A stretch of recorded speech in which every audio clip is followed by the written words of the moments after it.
Hello, it's Little Sugar Me, and I just want to show you guys something.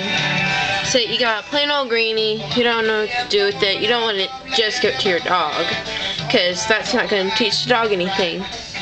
Well, I figured out a way. Here, I'm not done. I figured out a way. If you cut the Greenie in half, you get this part, and you put it inside a Kong, it becomes a nice little treat for them, and it does teach them. So I got my guinea pig here.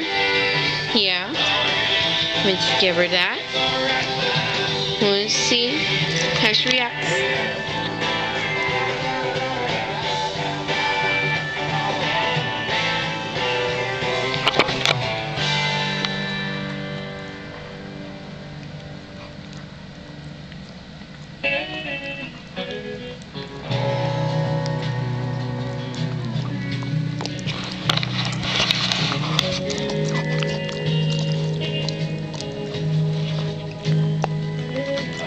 One night stand with my best friend's baby sister.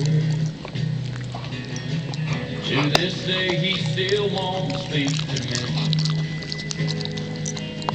I'm on my grandpa's old guitar in college, for a case of beer and a tank of gas. So if you can tell, she really enjoys it, and I'm pretty sure any pooch will. So that's just something that I invented. If you want to try it, go ahead. It's my pleasure. It actually make me feel good. And so there you go. Also, don't worry about having that part just come off and have the rest of the Greenie inside of it, because somehow dogs are able to pull it out. Don't ask me why, but they are. And just makes them look smarter.